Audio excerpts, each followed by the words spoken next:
नेपालीको पहिचान राष्ट्र निर्माणमा हाम्रो अभियान। नमस्कार, फेवा सन्दर्भको आजको यो श्रृङ्खलामा यहाँहरू सम्पूर्णलाई हार्दिक स्वागत छ। आजको सन्दर्भमा हामी कुराकानी गर्दैछौँ खास गरी नेपालमा नोभल कोरोना भाइरस कोभिड-19 को प्रभाव बढ्दै गइसकेपछि विभिन्न क्षेत्रमा यसको असर पर्न थालेको छ। विशेष गरी कृषि क्षेत्र अझ बढी प्रभावित हुने र भइरहेको अवस्था छ। किसानहरू अन्योलमा छन्। कृषि उपजहरू बजारमा बिक्री वितरण गर्न पनि अप्ठ्यारो पर्ने स्थिति सिर्जना भएको छ। यद्यपि कृषिको विकल्प छैन र किसानलाई उत्साहित बनाउँदै कृषिलाई थप व्यवसायीकरण गर्दै र पशुपालनलाई थप व्यवस्थित बनाउने क्रममा नेपाल सरकार कृषि तथा पशुपक्षी विकास मन्त्रालय अन्तर्गत नेपाल लाइफस्टक सेक्टर इनोभेसन आयोजना को पोखरा अर्थात् गण्डकी प्रदेशको प्रमुख डाक्टर लक्ष्मण ढकाल आज हामीसँग हुनुहुन्छ। उहाँसँग कुराकानी गर्ने प्रयत्न गरेका छौँ आजको कार्यक्रममा। यहाँलाई स्वागत छ। धन्यवाद। पहिलो कुरा, यो आयोजनाले अहिले ठ्याक्कै के काम गरिरहेको छ त्यो बारेमा भनिदिनुहोस् न। यो आयोजनाको प्रारम्भ कालदेखि सर्वप्रथम त किसानलाई समूहमा आबद्ध गराउने, किसानलाई सहकारीमा आबद्ध गराउने, किसानलाई आवश्यकता अनुसारको तालिमहरू उपलब्ध गराउने, कृषकहरूलाई पशुपालनको लागि एउटा आधार स्तम्भको रूपमा रहेको घाँस खेतीलाई व्यापक बनाउनको लागि घाँसको बिउहरू, घाँसको बेर्नाहरू र सेड्सहरू वितरण गर्ने र कतिपय अवस्थामा किसानहरूलाई प्राविधिकको पनि जरुरत पर्छ भनेर दुईवटा पालिकालाई एकजना पर्ने गरी अहिले प्राविधिक पठाउने काम अहिलेसम्म भएका समग्र क्रियाकलापहरू यिनै हुन्। त्यसका अलावा त्यो सपोर्टले मात्रै पनि कृषकहरूलाई पुग्दैन, कृषकहरूलाई त्योभन्दा बढी आर्थिक सहयोगको पनि जरुरत पर्छ भनेर हामीले त्यो आर्थिक सहयोग दिनको लागि आजभन्दा करिब 3 महिना पहिला सूचना प्रकाशन भएको जुन एउटा अवधारणा पत्र माग्ने हो, पिसिएन माग्ने काम पनि गऱ्यौँ। यसको अर्थ के त भन्दाखेरि हामी करिब 2 करोड रुपियाँसम्म लाग्ने गरी पूरक अनुदानमा किसानहरूसँग पनि हातेमालो गरेर काम गर्न सक्छौँ है, काम गर्ने तयारीमा छौँ है। किसानहरूलाई आवश्यक परेको पैसाको जो किसान प्लस यो आयोजना मिलेर पुरा गर्ने र किसानलाई चाहिँ एउटा व्यवस्थित र मर्यादित एउटा पेसामा चाहिँ संलग्न गराउने गरी हामीले यो कार्यक्रमहरू चाहिँ पुरा गरेका छौँ। तपाईँहरूको यो आयोजनाको चाहिँ कार्यक्षेत्र चाहिँ कति जिल्ला अथवा सबै गण्डकी प्रदेशभरि हो कि अरू कति जिल्ला छ? नेपालमा यो 28 वटा जिल्लामा लागू भएको छ र काठमाडौँमा रहेको केन्द्रीय कार्यालय बाहेक 4 वटा क्लस्टर छन्। एउटा क्लस्टरमा 7 वटा जिल्ला पर्ने भएको हुनाले यो गण्डकीमा सञ्चालित यो विकेन्द्रित आयोजना सहयोगी इकाइ भन्छ। यो अन्तर्गत 7 वटा जिल्ला छन्। लमजुङ, गोर्खा, पर्वत र बागलुङ बाहेक अरू बाँकी रहेका 7 वटा जिल्लाहरू पर्दछन्। अब यो 7 वटा जिल्लाहरूमा पनि विशेष गरेर मनाङ र मुस्ताङ चाहिँ च्याङ्ग्राको लागि र बाँकी रहेको जिल्लाहरू चाहिँ गाई भैँसीको दुध र बाख्रा, खसी बाख्राको चाहिँ मासुसँग मात्रै आबद्ध छ। अरू जिल्लाहरू चाहिँ अथवा नपर्नुको भनौँ न, यो चाहिँ त्यति जिल्ला 7 वटा जिल्ला मात्रै छनौट हुनुको कारण चाहिँ के का आधारमा गरियो यो चाहिँ?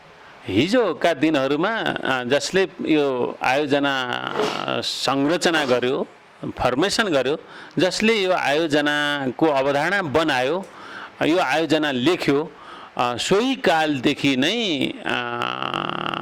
28 वटा जिल्लालाई कमान्ड एरिया भनेर तोकेको।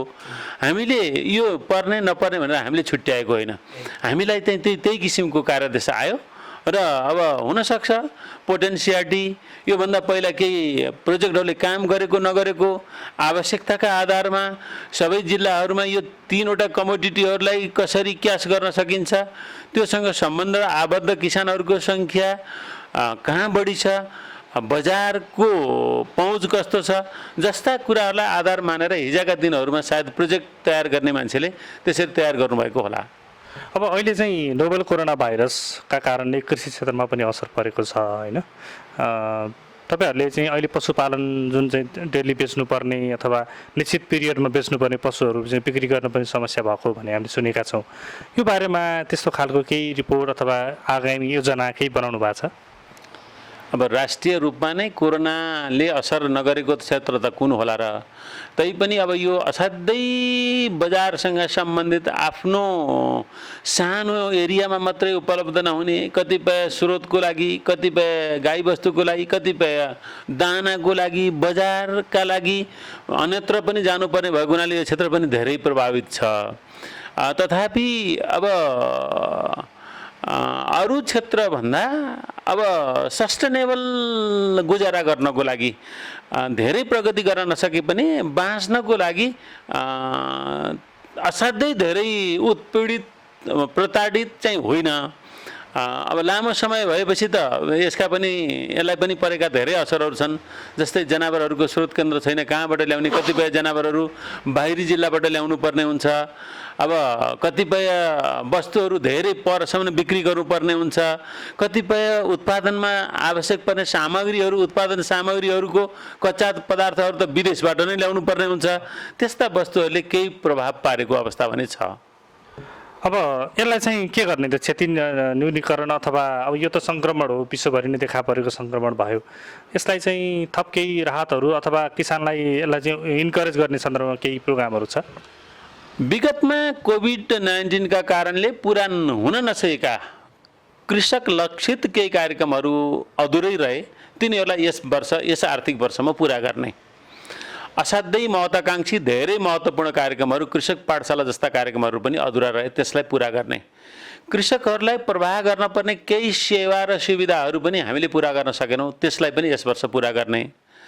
कोभिड प्रभावितहरूका लागि भनेर विशेष कार्यक्रमको पनि हामीले तयारी गरेका छौँ। मान्छे कोभिडबाट प्रभावित भएको होस्, वैदेशिक रोजगारबाट फर्किएको होस्, अथवा विदेश जान लागेको होस्, अथवा यहीँ कृषि पेसा गरेको, पशुपालन गरेर बसेको जो हाम्रो कृषक दाजुभाइ हुनुहुन्छ, उहाँहरू पनि यो कोभिडबाट प्रभावित हुनुभएको छ र त्यस्तो कृषकहरूलाई छनौट गर्ने र त्यही किसिमको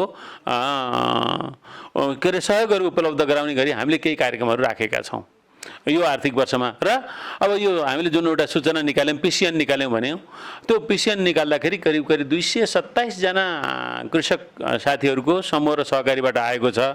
सङ्घबाट पनि 2 जना आएको छ। व्यक्तिगत पिसिएन पनि खोल्ने तयारी छ। त्यसो गर्दाखेरि हामी ठुलो सङ्ख्याका कृषकहरूसँग साक्षात्कार भएर चाहिँ हामी काम गर्ने तयारीमा छौँ। अब यसरी हेर्दाखेरि तपाईँहरूले कृषिमा यसरी इन्करेज गरेको देखिन्छ होइन, कार्यक्रमहरू, विभिन्न कार्यक्रमहरू लन्च भएका पनि देखिन्छन्। पशुपालनमा त्यो खालको चाहिँ किसानहरू चाहिँ आकर्षित भएको जस्तो पनि पछिल्लो डाटाहरूमा देखा पर्छ। तर उत्पादनको हिसाबले हामी आत्मनिर्भर बन्ने, कृषिमा अगाडि बढ्ने त्यस्तो चाहिँ अलिक ठ्याक्कै परिणाममा देखिया छैन नि। खास चाहिँ के हो यो चाहिँ?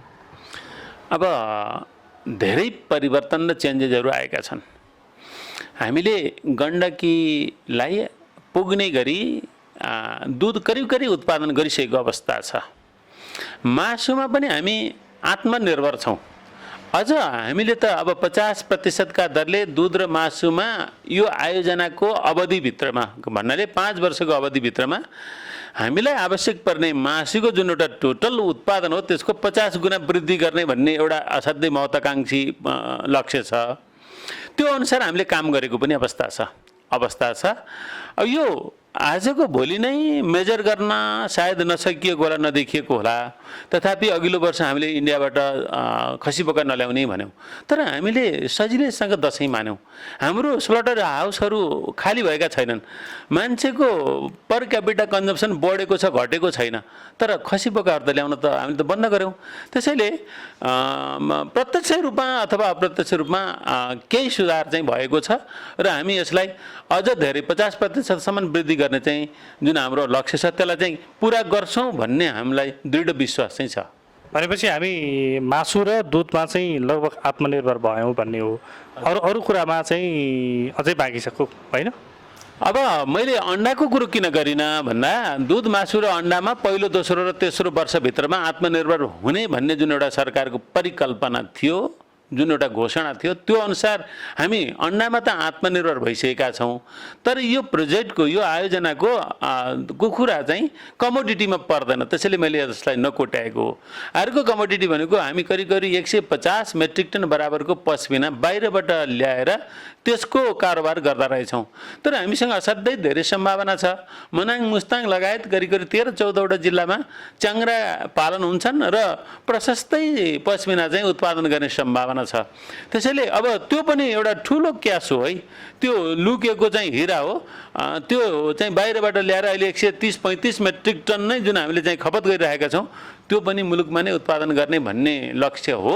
अब हामी अब त्यो आत्मनिर्भरको सन्दर्भमा यो पशु आहारसँग सम्बन्धित दुध फुल मासुमा चाहिँ हामी आत्मनिर्भरको एकदम नजिक चाहिँ छौँ। किसानहरूले अलिक परम्परागत हिसाबले पशुपालन गर्ने अथवा त्यसलाई चाहिँ अलिक व्यावसायिकरण चाहिँ नगर्ने, एउटा दुईवटा भैँसी पाल्ने, दुई चारवटा बाख्रा पाल्ने र पनि फेरि व्यावसायिक रूपमा चाहिँ पाल्दाखेरि अलिकति तरिका नपुर्याउने गरेको नेपालको सन्दर्भमा चाहिँ त्यस्तो देखिन्छ होइन। अब तपाईँलाई के लाग्छ पछिल्लो समय चाहिँ यसरी व्यावसायिक किसानहरू बढ्दै गएको छ या अझै सुधार गर्नुपर्ने छ? अब असाध्यै महत्त्वपूर्ण, किसानहरूले अझै पनि परम्परागत पालन परम्परागत शैलीलाई छोड्नु भएको छैन। केही आंशिक रूपमा केही गन्न सकिने व्यवस्थित फर्महरू सिर्जना नभएका होइनन्, तथापि अब यो एकजना किसानले 500वटा गाई पाल्ने भनेको त्यो एकजना किसानको जीवनमा परिवर्तन हुने हो। तर यहाँ एउटा दुईवटा दुई चारवटा पाल्ने पशुपालन गर्ने किसानहरूको सङ्ख्या के छ त भन्दाखेरि व्यावसायिक किसानहरूको भन्दा एकदम धेरै छ। र यसरी दुई चारवटा पशु पाल्ने किसानहरूले अझै पनि अब वैज्ञानिक तपाईँहरूको गोठ खोरहरू अरू व्यवस्थापनहरू म्यानेजमेन्ट गर्नुभएको छैन, तर गुड म्यानेजमेन्ट गर्नुभएको छैन। ठिक छ, हस्बेन्ड्री गर्नुभएको छ, गुड हस्बेन्ड्री गर्नुभएको छैन। त्यसैले असल व्यवस्थापकीय जुन एउटा पक्ष हो त्यो पक्षलाई हामीले पनि सिकाउनु पर्नेछ, किसानलाई धेरै एक्सपोज गराउनु पर्नेछ। त्यसको लागि हामीले असाध्यै एउटा अचुक औषधि अचुक बाणको रूपमा चाहिँ हामीले कृषक पाठशालालाई रोजेको। कृषक पाठशाला कस्तो हो भन्दाखेरि कम्तीमा अहिलेसम्म चलिआएको र हुनुपर्ने गोठहरूको बिचमा तुलना गर्ने, अहिलेसम्म दिइआएको र दिनुपर्ने अब खाद्यान्नहरूको बारेमा तुलना गर्ने, रासनको बारेमा तुलना गर्ने, अहिलेसम्म गरेको प्र्याक्टिस र गर्नुपर्ने प्र्याक्टिसको बिचमा चाहिँ तुलना गर्ने। साँच्चै नै थुनेलो कस्तो गर्दा हुन्छ र कस्तो गर्दा नहुँदो रहेछ भनेर देखाउने। त्यो किसानलाई good management practice good husbandry प्र्याक्टिसको बारेमा सिकाउनको लागि भनेर हामीले गाउँ गाउँमा लैजान सकिन्छ भनेर गत वर्ष पनि 75वटा कृषक पाठशाला हामीले चाहिँ कार्यक्रममा राखेका थियौँ। अहिले त त्योभन्दा पनि बढी छ। तर यो माध्यम हुँदै हामीले किसानहरूलाई उहाँसँग भएको जुन एउटा आफ्नो पैतृक सिप हो त्यो सिपलाई सकारात्मक तरिकाले परिवर्तन गर्न सकियो भनेदेखि अब यो पाल्ने पद्धति यो वैज्ञानिक पशुपालनमा उहाँहरूलाई चाहिँ करिब करिब आकर्षित गराउन सकिन्छ, त्यसमा समाहित गराउन सकिन्छ भन्ने हाम्रो धारणा हो। अब अर्को समस्या भनेको युवाहरू पनि कृषिमा कम लाग्ने होइन, परम्परागत हिसाबले खेती गर्ने अलिकति वृद्धहरू नै अलिकति उमेर पाका भएकाहरू नै किसान कृषि पेसामा रहने कारणले पनि त यस्तो भएको हुनसक्छ। यो अहिलेको सन्दर्भमा अलिकति परिवर्तन भएको छ। हामीसँग सल्लाह माग्न आउने हामीले त एउटा रोस्टर पनि तयार गरेको छ। करिब करिब 1200-1500 युवाहरू आउनुभएको छ, मतलब भिजिटरहरू आउनुभएको छ। अहिले मेजोरिटी अफ देम धेरैजसो भिजिटरहरू युवा हुनुहुन्छ। र त्यसमा पनि म के भन्न चाहन्छु भन्दाखेरि मैले विदेश नजाने ठहर गरेँ, म विदेशबाट फर्केँ। लगानीका हिसाब किताबले पनि तपाईँहरूले आयोजनाले सहयोग गर्छ अरे भनेर आएको पनि होइन। तपाईँहरूले केही हामीलाई विधिहरू सिकाइदिनुहुन्छ, पद्धतिहरू सिकाइदिनुहुन्छ, एउटा सिस्टम सिकाइदिनुहुन्छ भनेर आएको धेरैजसो किसानहरू युवा हुनुहुन्छ। त्यसैले हिजोको जुन सन्दर्भ थियो पुराना बुढापाकाहरूले मात्रै पशुपालनलाई सम्हालिराखेको जुन सन्दर्भ थियो अब अहिले त्यो असाध्यै परिवर्तित भएको छ। हो, करिब करिब 20देखि 25% किसानहरू त वृद्ध त्यही परम्परावादी नै हुनुहुन्छ, तर करिब 75-80 को हाराहारीको जुन प्रतिशत किसानहरूको जुन एउटा आकर्षण छ त्यो चाहिँ युवा पुस्तामा गएको छ। त्यो चाहिँ मैले एकदम प्रत्यक्ष भोगेको अनुभव हो। अब यो किसानहरूको अलिकति गुनासो आउने विषय भनेको तपाईँहरूसँग चाहिँ दैनिक ठोकिएर किसानहरूले आफ्नो कुरा गरेकै हुन्छन्, उचित मूल्य पाइएन अर्थात् बजारीकरणको चाहिँ समस्या छ भनेर भन्नुहुन्छ नि, यो चाहिँ के छ, कसरी मिलाउने यसलाई? किसानहरूको भनाइ असाध्यै सत्य हो, बजार विकृत छ। बिचौलियाहरू हाबी छन्, किसानले आफ्नो उत्पादनको मूल्य पाएको छैन। मैले उदाहरणको रूपमा जस्तै मासु, गण्डकीमा मासुको मूल्य 1500 रुपियाँ केजी पनि छ, 1500 रुपियाँ धार्ने पनि छ। अब 1500 रुपियाँ केजी र 1500 रुपियाँ धार्ने भनेको अब 250% वस्तुको मूल्य फरक छ। अनि किसानले आफ्नो मूल्य नपाएपछि त किसान सम्मानित हुने कुरो पनि भएन। किसानले आफूलाई म साँच्चै नै सुरक्षित छु भनेर सुरक्षा अनुभव गर्ने कुरो पनि भएन। यस्तो जुन एउटा सन्दर्भ छ, त्यसैले अब हामीले विकृत बजारलाई सम्बोधन गर्नको लागि हामीले अब एउटा सूचना प्लेटफर्म बनाउने, किसानको लागि एउटा सूचना प्लेटफर्म बनाउने, जसले गर्दाखेरि आज मैले उत्पादन गरेको वस्तुको मूल्य कति हो त, मलाई चाहियो कुनै, जस्तै एउटा बोयर बोका चाहियो, एउटा दुनो भैँसी चाहियो भनेदेखि मेरो स्रोत केन्द्र कहाँ हो त, मैले उत्पादन गरेको जस्तै घिउहरू पनिरहरूको बजार कहाँ हो त, त्यसको मूल्य कहाँ हो त। त्यसैले एउटा सूचना प्लेटफर्म बनाउने जहाँ चाहिँ किसानहरूले आफूलाई आवश्यक पर्ने सूचनाहरू सजिलैसँग पाउन् एकातिर, अर्कोतिर गुणस्तरहरूमा पनि परिवर्तन गर्यो भनेदेखि वस्तुले पाउने अथवा किसानले आफूले उत्पादन गरेको वस्तुले पाउने मूल्य चाहिँ फरक हुँदो रहेछ। त्यसैले हामीले के भनेका छौँ भनेदेखि प्रत्येक कमोडिटीलाई मूल्य श्रृङ्खलामा जोड्नुपर्ने हुन्छ।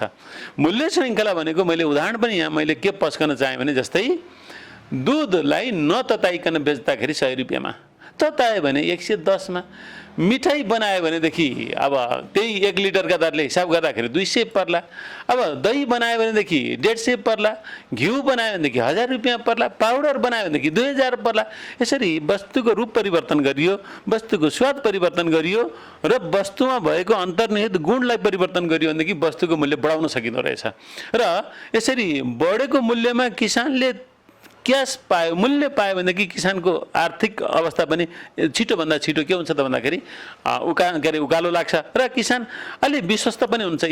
मैले उत्पादन गरेको वस्तुले पनि राम्रै बजार मूल्य पायो त, एक किसिमको आकर्षण हुन्छ। हामी त्यसतर्फ पनि असाध्यै सचेत छौँ र त्यही किसिमको पहल गरेका छौँ। भनेको कृषिमा चाहिँ औद्योगिकरण हुनु पर्यो भन्ने नै यहाँको कुरा हो, होइन? हो, औद्योगिकरण एकदम जरुरी छ। किसानले उपभोग गर्ने वस्तुमा त्यो स्वास्थ्यका हिसाबले, जनस्वास्थ्यका हिसाबले पनि, हेजाडका हिसाबले पनि ग्यारेन्टी हुनुपर्ने हुन्छ। ल है, यो चाहिँ उपयोग गर्न उपयुक्त छ। यसमा रोगका जीवाणु विषाणुहरू, परजीवीहरूका केही अवशेषहरू, फुलहरू छैनन् है। यो सजिलै खान सकिन्छ है। भन्नको लागि त वस्तुलाई त प्रशोधन गर्न पर्यो। प्रशोधन गरिसकेपछि, प्रशोधन भनेको त औद्योगिकरणको एउटा बाटो हो नि त। तताउने, त्यसलाई चाहिँ पाउडर बनाउने, मिठाई बनाउने भनेको त त्यो अब अलि त्यसको रूप परिवर्तन गर्ने, डाइभर्सिफाई गर्ने र त्यसलाई उद्योगसँग जोड्ने काम पनि गर्नुपर्ने हुन्छ। त्यो आवश्यकता हो। तपाईँहरूले चाहिँ औद्योगिकरणतिर लैजानका निमित्त चाहिँ त्यस्तो केही प्रोग्रामहरू छ कि छैन त? हो, अब हामीले जुन एउटा अहिले अवधारणा पत्र माग्यौँ, पिसिएन माग्यौँ, त्यसमा पनि हामीले 2 करोडसम्म पूरक अनुदानमा काम गर्ने भन्नुको अर्थ के त भन्दाखेरि किसानलाई मान्नुहोस् हामी पशु वस्तु किन्न पैसा दिँदैनौँ, भाले वस्तु किन्न दिन्छौँ। जस्तै अब 100 वटा बाख्रा पालेको छ भने 5 वटा बोका चाहिएला, बोका तर बाख्री किन्न भनेर पैसा नदिने। के दिने त भन्दाखेरि गोठ बनाउनको लागि दिने। अब बायोसेक्युरिटी फेन्सहरू हुनसक्छ, अब त्यो अरूपरि प्रिडेटर, त्यो शिकारी जनावरहरूले लैजान्छन् कि बाघ भालुलाई जोगाउनको लागि फेन्स हुनसक्छ, दुध दुहुने मेसिन हुनसक्छ, दुध तताउने मेसिन हुनसक्छ, पाउडर बनाउने मेसिन हुनसक्छ। अब त्यो साधारणतः अब मेसिनरी रूपमा के को आवश्यक, कुन मेसिन, जस्तै घाँस काट्ने साइलेज बनाउने मेसिनहरू हुनसक्छ। त्यस्तो मेसिनहरूमा चाहिँ साधारणतः साझेदारीमा काम गर्ने भन्ने कार्यक्रम छ। सम्भवतः अब हामी मेसिनरी युगतर्फ प्रवेश गर्नुपर्ने हुन्छ यो हाम्रो पशुपालनलाई व्यवस्थित गर्नको लागि। तर पोलिसी लेभलमा चाहिँ विदेशी लगानीकर्ताहरू अलिक ठुलो मात्रामा भित्राउने प्रयास भएको भन्ने पनि सुनिन्छ, होइन? त्यसले गर्दाखेरि नेपालका साना किसानहरू मर्कामा पर्न सक्ने सम्भावना हुँदैन? यहाँले भन्न खोजेको यो चाइनाबाट गाई ल्याउने कुराहरू होलान्। अब त्यो चाइनाबाट गाई ल्याउने कुराहरू त्यो यामईको सन्दर्भमा म पनि नजिकै बसेर त्यसलाई निहालेको अवस्था हो। धेरै लामो समय भइसक्दाखेरि पनि अब कहीँ जग्गा खोज्ने काम भएको छ। अब त्यो प्रोडक्सन एरिया कुनलाई छान्ने भनेर उहाँहरू चाहिँ अझै पनि सर्च गरिरहनु भएको छ भन्ने कुरा सुनेको हो। तर अब त्यो अगाडि बढेको सन्दर्भ छैन। तर त्योमा पनि विदेशी लगानीकर्ताहरू आउँदाखेरि पनि उनीहरूले लगानी गर्छन्। अब प्रविधि चाहिँ देखाइदिन्छन् अनि आफूले उत्पादन गरेको वस्तु अब हाम्रो आवश्यकता भनेदेखि हाम्रै मुलुकमा बिक्री वितरण गर्छन्, होइन भने आफ्नै मुलुकमा लैजान्छन् भनेदेखि त्यो हाम्रो लागि एउटा अपर्च्युनिटी पनि हो। त्योबाट हामी डराउनु हुँदैन। अब उनीहरूले ठुलो भोल्युममा वस्तुहरू पाले, पशु वस्तुहरू पाले, व्यवसाय गरे भनेदेखि हाम्रो किसानहरू प्रतिस्पर्धामा जान सकिँदैनन् कि अथवा उनीहरूले त्यहाँ अब त्यो उत्पादन पछिका जनावरहरू त्यसै हेफाजत अहिलेकै झैँ बजारमा यत्र त्यत्र छोड्छन् कि भन्ने कुराहरू एकातिर शङ्काका विषयहरू हुन्। तर अब ती लगानीकर्ताहरूले त्यसो नगर्लान् जस्तो लाग्छ।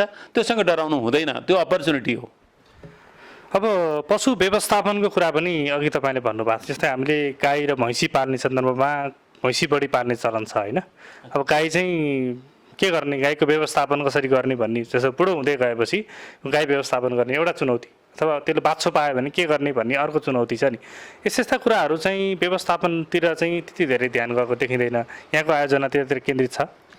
असाध्यै छुटेको कुरामा बहस उठाउनु भयो। हामीले त्यस्तो पनि व्यवस्था गरेका छौँ। साधारणतया मान्छे, अब सबै मान्छे नभनौँ, केही मान्छेहरू चेतनाका अभावले पनि होला उत्पादनपछि वस्तुहरूलाई बजारमा छोडिदिने हामीसँग एउटा पुरानो परम्परा हो। त्यसैले अब हामीले के त भन्दाखेरि छाडा चौपायाहरूलाई व्यवस्थापन गर्नको लागि यो आयोजनाले असाध्यै छाडा चौपाया व्यवस्थापन भनेर कार्यक्रम राखेको छ। गत वर्ष हामीले वालिङ नगरपालिकामा के अरे वालिङ भनाउँछ सायद त्यो स्याङ्जामा एउटा नगरपालिकासँग साझेदारीमा छाडा चौपाया व्यवस्थापनको लागि खोर गोठ बनाउने काम गऱ्यौँ। असाध्यै व्यवस्थित, असाध्यै खुसी लाग्दो काम भएको छ। र आगामी दिनहरूमा यस आवामा चाहिँ अरू बाँकी रहेका जिल्लाहरूमा पनि छाडा चौपाया व्यवस्थापनको लागि हाम्रो कार्यक्रम छ। वस्तुलाई कम्तीमा खाना दिन्छु, पानी दिन्छु र यसो घाम पानी भएको बेलामा ओत दिन्छु र त्यो वरिपरि भएका जनावरहरूलाई ल है मेरो जनावर चाहिँ तपाईँले चाहिँ जिम्मा लिइदिनु पऱ्यो भनेदेखि त्यस्ता जनावरलाई जिम्मा लिन्छु भन्ने खालको सम्झौता गरेपछि राख्न सक्ने खालको त्यो किसिमको सम्झौता गर्नुहुन्छ भनेदेखि हाम्रो छाडा चौपाया व्यवस्थापनको लागि पनि कार्यक्रम छ। हामी त्यसलाई पनि सम्बोधन गर्ने तयारीमा छौँ। अब हामी उत्तरार्धमा छौँ कार्यक्रममा। खास गरी अब अहिले चाहिँ किसान, तपाईँले अघि कुरो उठाउनु भएको थियो बिचौलियाको कुरा, चाहिँ किसानबाट डाइरेक्ट उपभोक्तासँग ल्याउन सक्ने मेकानिजम चाहिँ के हो त? कसरी ल्याउन सकिन्छ? यो चाहिँ के सहकारीहरू अथवा अहिले पछिल्लो समयमा आएको चाहिँ बिक्री केन्द्रहरूको कन्सेप्ट पनि सुनिन्छ, होइन? त्यो के लागू भएको छ अथवा कार्यान्वयन गर्नेतिर केही छ, केही अगाडि बढाएको छ? हो, अब किसानको समूह बनाउने, सहकारी बनाउने, त्यो पनि के त भन्दाखेरि छरिएर रहेका किसानहरूले आफ्नो उत्पादनलाई एकमुष्ट रूपमा बजारसम्म ल्याउने एउटा माध्यम हो। त्यसलाई प्रशोधनको लागि सहयोग गर्ने, त्यो पनि के त भन्दाखेरि मतलब बढेको मूल्यमा आफूले उत्पादन गरेको वस्तुहरू बिक्री गर्ने एउटा सन्दर्भ हो। जनावरहरूको सङ्कलन केन्द्रहरू खोल्ने हाम्रो यसमा कार्यक्रम छ। त्यो पनि त्यही गाउँमा सहरको पैसो लैजाने एउटा अभियान हो। त्यस्तै ठुल्ठुला हाट बजारको परिकल्पना गरेका छौँ हामीले। जस्तै अब यो डुम्रेको पेरिफेरीमा हुनसक्छ होला, गण्डकीको एउटा ठुलो हाट बजारको लागि हामीले जमिनको खोजी गरिरहेका छौँ। धेरै जमिन चाहिँदो रहेछ, कुनै पालिकाले दिन तयार छ भनेदेखि त्यहाँ आवश्यक पर्ने भवनहरू, आवश्यक पर्ने पूर्वाधारहरू बनाउनको लागि आयोजना तयार छ। त्यस्तै यो क्षेत्रलाई आवश्यक पर्ने जस्तै कुरा जति कुरा गरे पनि पशुपालनको लागि चाहिने भनेको घाँस रहेछ। त्यसैले घाँसको बिउहरू प्रशोधन गर्ने, भण्डारण गर्ने, तिनीहरूलाई चाहिँ ग्रेडिङ गर्ने जस्ता किसिमको लागि चाहिँ, जस्तै परासीमा नवलपुरमा चाहिँ ठुलो एउटा यो वर्ष पनि करिब 3.5 करोड रुपियाँ छ त्यसको लागि भनेर विनियोजन भइसकेको छ। हामी त्यो पनि तयारी छौँ। यसको अर्थ के त भन्दाखेरि एक घरमा प्रत्येक सानसाना गोठ र खोरहरूमा उत्पादन भएका वस्तुहरू पनि सङ्कलित भएर बजारसम्म एउटा नेटवर्क मार्फत आउन्, जसले गर्दाखेरि बिचौलियाहरू पनि त्यहाँबाट चाहिँ करिब पर हटुन् र किसानले आफ्नो उत्पादन पनि सजिलै बजारमा चाहिँ पहुँचपूर्वक तरिकाले चाहिँ ल्याउन सकोस् भनेर यो आयोजनाले त्यस्तो एउटा महत्त्वपूर्ण कार्यक्रमहरू पनि तय गरेको सन्दर्भ छ। हुन्छ, यो समयको लागि यहाँलाई धेरै धन्यवाद छ। हस्, फेवा टेलिभिजनको लागि पनि मेरो तर्फबाट, यो एनएलएसआइपी प्रोजेक्टको तर्फबाट धेरै धन्यवाद दिन चाहन्छु। हस्, धन्यवाद। दर्शक मित्र, आज हामीले कुराकानी गऱ्यौँ खास गरी Nepal livestock centre innovations आयोजनाको Gandaki प्रदेशको प्रमुख वरिष्ठ पशु चिकित्सक डाक्टर लक्ष्मण ढकाल, उहाँसँग कुराकानी गऱ्यौँ। किसानहरूलाई प्रमोसन गर्ने कार्यक्रम अहिलेको लागि आवश्यकता छ र नेपालमा र विशेष गरी गण्डकी प्रदेशमा मासुजन्य पदार्थमा हामी निकट आत्मनिर्भर हुने क्रममा छौँ। यो खुसीको कुरा हो र यो कुरा यदि हामी यसरी नै सबै क्षेत्रमा आत्मनिर्भर हुँदै गयौँ भने समृद्धि हासिल गर्न सक्छौँ। आजको कार्यक्रमको निर्धारित समय सकिएको छ। क्यामेरामा राजेश र माधव बिदा हुन्छु। नमस्कार।